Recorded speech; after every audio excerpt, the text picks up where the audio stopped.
I would say one of the most excited I've been professionally in my career was the time I got the opportunity to meet my favorite CEO, the late Herb Kelleher, the former CEO of Southwest Airlines.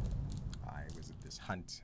I'm not really a hunter. I've been hunting a few times, but I'm sure I looked more more out of place than an Eskimo in a desert.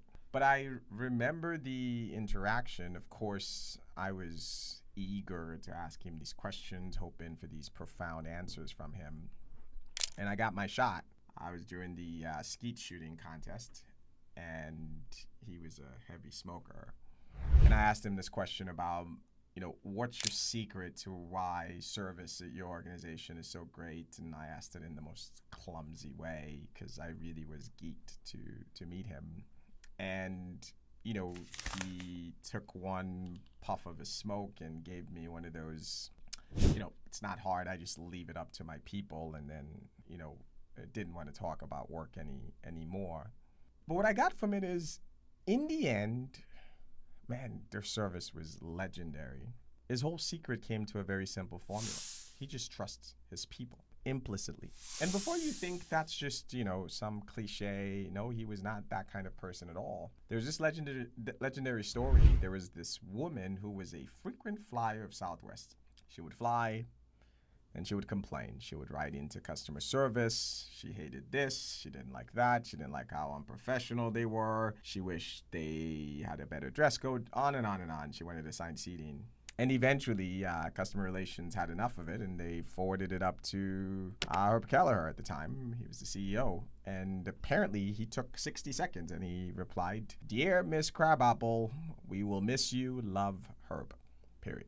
And just like that, he didn't want any investigation. He didn't need the files. He just fired the customer because his whole service philosophy was entirely based on, I trust my team. This was at a time, by the way, that getting employed at Southwest, even as a baggage handler or a customer service person or a flight attendant, was harder than getting into Harvard. He trusted his people implicitly. There's another legend that I was not this guy's only fanboy. The great, unfortunately, he's passed away as well, Tony Shea, another legend. He was the then CEO of Zappos. Zappos went on to be acquired by Amazon. I could tell you stories and stories about the legend of Zappos. There was one where a customer called into Zappos. By the way, they sold shoes. They wanted to order shoes, but also wanted to talk about all their life problems and their life victories. And this call went on for 10 hours and 29 minutes. In practically every single call center in the world, that phone call would be seen as a failure of epic proportions. Not at Zappos. He celebrated it. Then there was a story of this other customer at 2 a.m. called in looking for pizza recommendations. Might I remind you, these people sell shoes. And this representative helped them navigate figuring out how they would get them pizza, and they got it successfully, and they never ordered any shoes. And that phone call was celebrated.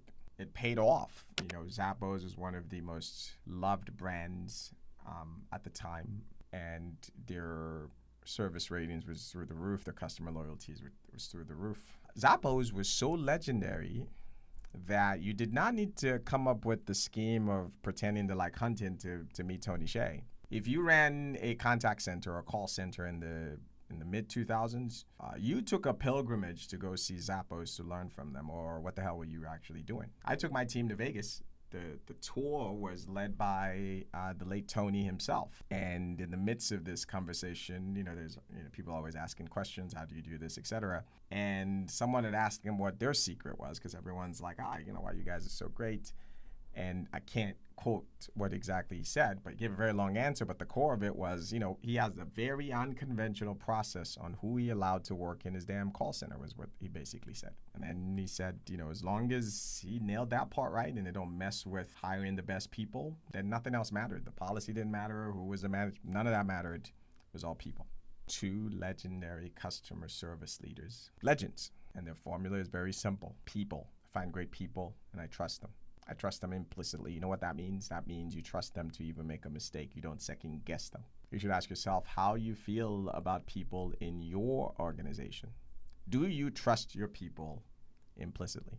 If they decided in their judgment it was appropriate to spend 10 hours with a customer, would you question it? Would they get fired? The late, great Tony Shea and the late Herb Kelleher became service legends because of their trust in people. That's it for today. As always, thoughts and criticisms are always welcome. Until next time, take care of yourself, and if you can, each other.